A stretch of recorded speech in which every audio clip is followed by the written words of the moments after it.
Assalamualaikum warahmatullahi wabarakatuh. Jumpa lagi di podcast cerita horor.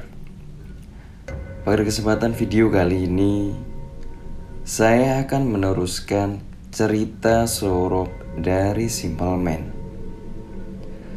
Sebelum memasuki ke cerita, jangan lupa subscribe, nyalakan lonceng notifikasi dan share video ini ke teman-teman kalian. Seperti apa ceritanya? Mari kita simak sama-sama. Malam itu jauh lebih dingin dari malam sebelum-sebelumnya. Hal itu yang sudah Hanif rasakan sejak sorok tadi bersama dengan istri adiknya. Tak beberapa lama, saat dua kakak beradik itu melangkahkan kaki naik ke atas dipan tempat tidur. Setelah merasa yakin sudah mengunci seluruh pintu dan jendela di dalam rumah, mereka bersiap-siap melepas penat untuk beristirahat di dalam kamar. Saat mendadak, aroma anyir dari bebauan daging busuk tercium sekelebat lewat yang membuat Hanif dan Isti berpandang-pandangan. Dalam kesunyian yang menguji itu, tak lama, tiba-tiba terdengar suara jendela seperti dibanting. Hanif dan Isti masih berpandangan dalam diam. Mereka merasa aneh dengan kejadian ini. Bagaimana mungkin jendela yang sudah jelas-jelas ia kunci rapat bisa terbuka lebar karena angin? Hanif melangkah turun. Melangkah mendekat ke jendela sembari wajahnya melihat ke pemandangan yang ada di luar rumah. Gelap. Tak ada siapapun di sana kecuali pohon pisang dan batang-batang singkong. Sebelum pintu kamar yang ada di belakang mereka terbuka dengan sendirinya. Pelan. Hanif dan Isti sontak melihat ke arah pintu yang terbuka dengan sendirinya. Pelan-pelan sekali.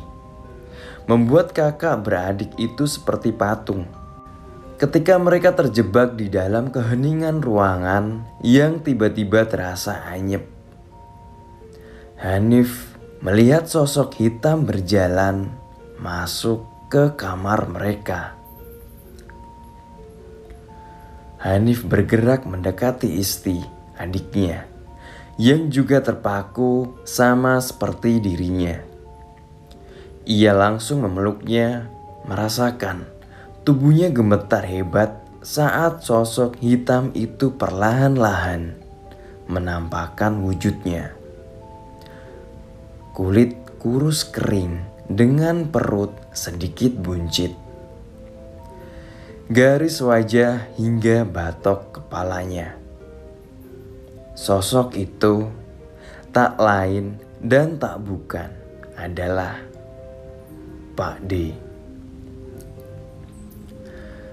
Pak D mereka yang belum lama dikebumikan. Ia datang dengan wujud yang sama seperti saat terakhir mereka melihatnya. Pak D dengan kapas terpasang di hidung dan telinganya. Ia berjalan terlunta-lunta, telanjang. Ia berkata, "Sinom." Seperti merauk keluar dari tanah kubur. Pak D datang menanggalkan kafan yang terpasang pada dirinya. Berujar dalam suara yang tak begitu jelas. Berkata bahwa ia pulang. Ia rindu dengan keponakan-keponakannya. "Pak D mulai Sinom. Pak D mulai." Malam itu adalah malam tersinting.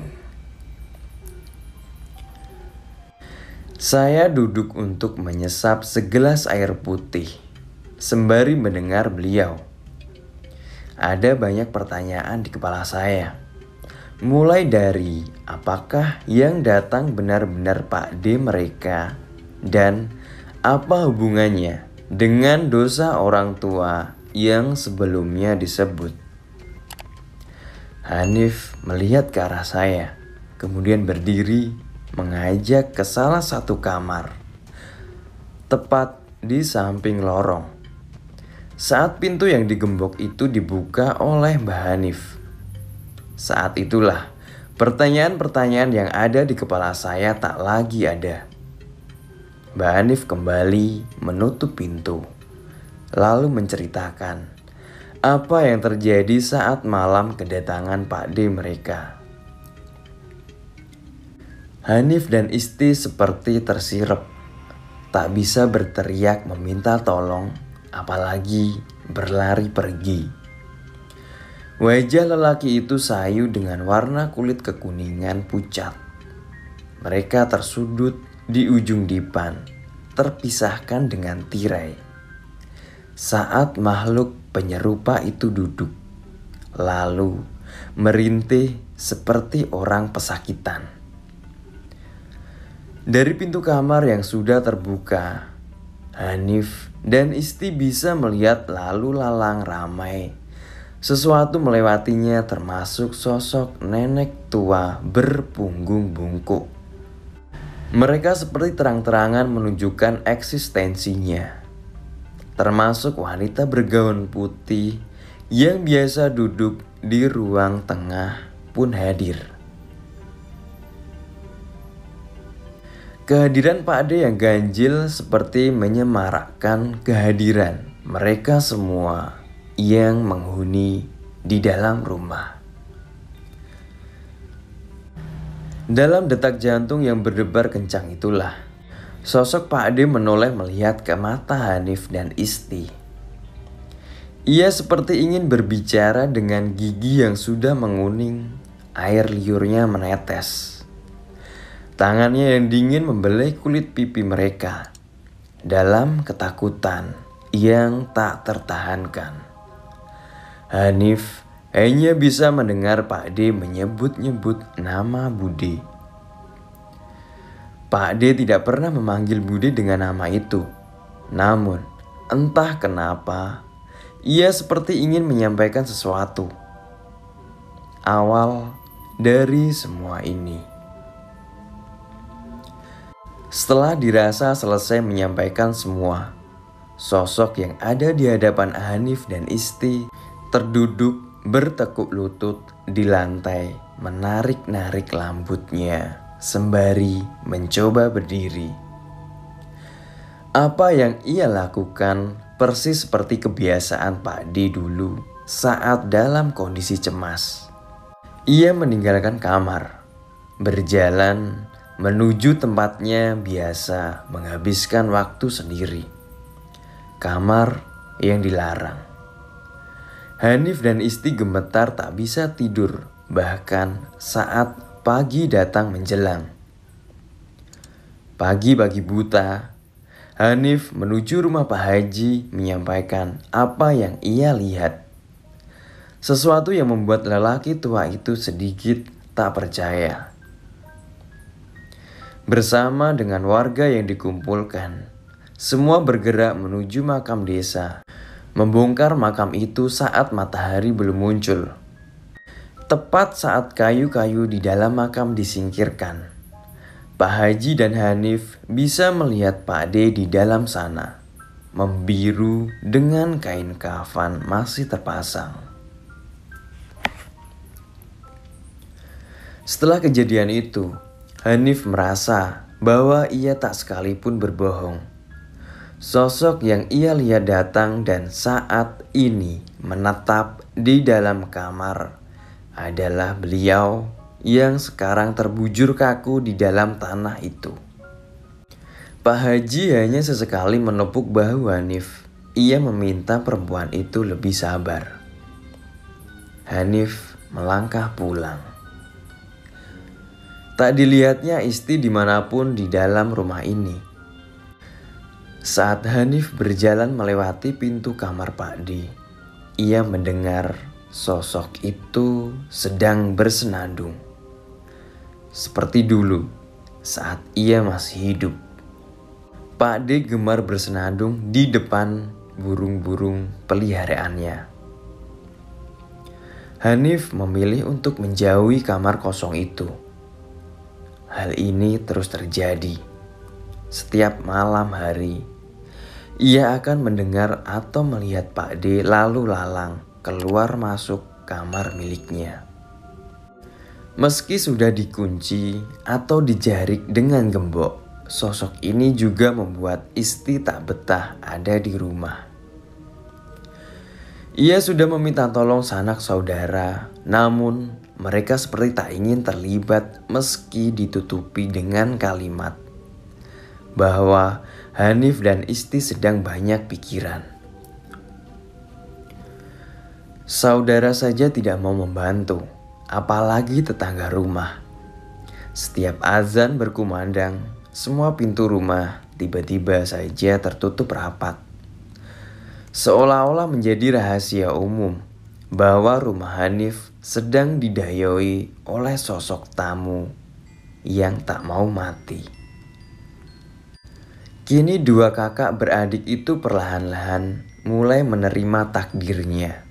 Saat sorop menjelang, gelap mulai menampakkan diikuti hujan angin.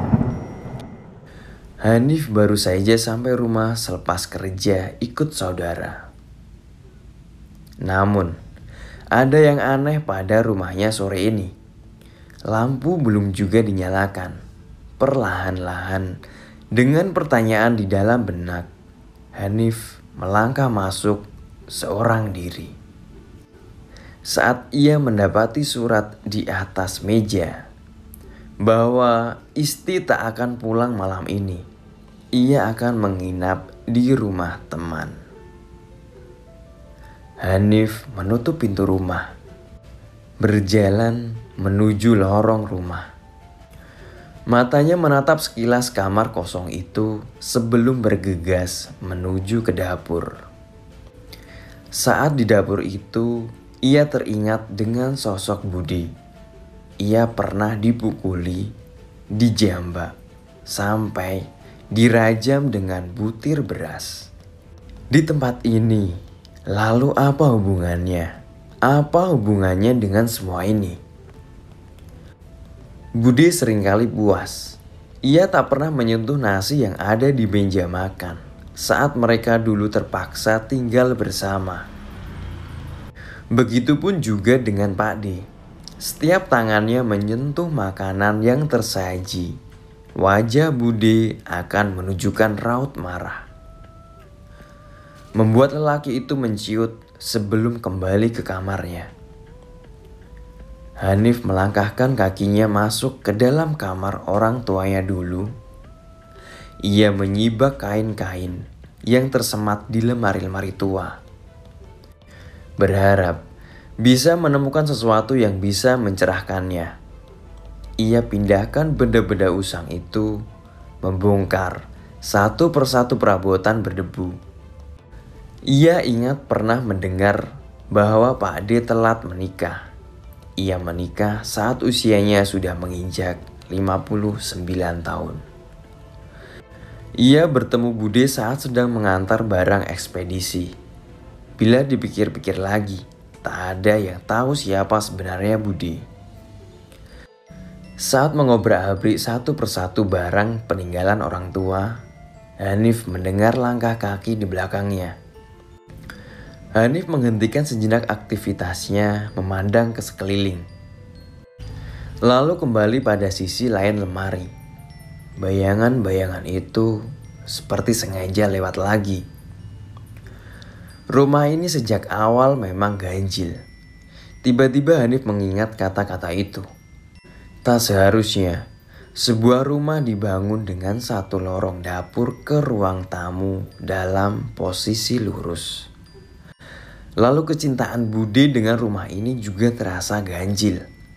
Ditambah hubungan dengan orang tuanya. Saat itu Hanif menyadari, ia tahu bahwa semua ini memiliki hubungan dengan kalimat yang nyaris ia lupakan saat masih kecil dulu. Poso sorop. Budi melakukan puasa sorop di rumah ini untuk seluruh keluarga Hanif. Tepat setelah menyadari itu, di belakang Hanif ia melihat wanita tua yang selama ini menempati ruang dapur mengangguk sembari menyeringai. Ia melangkah pergi meninggalkan Hanif seorang diri. Hanif berdiri dari tempatnya lalu meninggalkan rumah ini. Ia harus menemui bule. Hujan turun kian deras dan Hanif menyadari bahwa ia tak bisa menemui bule malam ini. Sontak, ia berjalan menuju ke kamarnya. Saat itulah ia melihat kamar kosong itu dalam kondisi pintu terbuka. Hanif tak menggubrisnya. Ia membuka pintu kamarnya dan di sana ia melihat Pak D. Pak D sedang duduk dalam kondisi kepala tertunduk di atas dipan milik Hanif. Rambutnya kian habis dengan menunjukkan garis kepala pucat keriput. Tangannya semakin kurus dengan aroma bau bangkai yang menyengat dari tubuhnya. Ia melihat ke arah Hanif. Hanif melihat dengan mata kepala sendiri bagaimana sosok itu terus menggeleng-gelengkan kepalanya, seolah mengatakan sesuatu yang tak boleh Hanif lakukan. Entah karena kedekatan mereka dulu atau apa, Hanif menutup pintu kembali. Ia pergi ke rumah tetangga malam ini. Hanif menutup pintu kembali. Ia pergi ke rumah tetangga. Malam ini, sesuatu akan menyambangi rumah ini. Tak hanya untuk hari ini. Mungkin sampai seluruh keluarga Hanif habis. Pak D kesini tak hanya untuk menyampaikan peringatan. Ia ingin mengingatkan siapa yang selama ini bermain. Esok, Hanif akan mengakhirinya.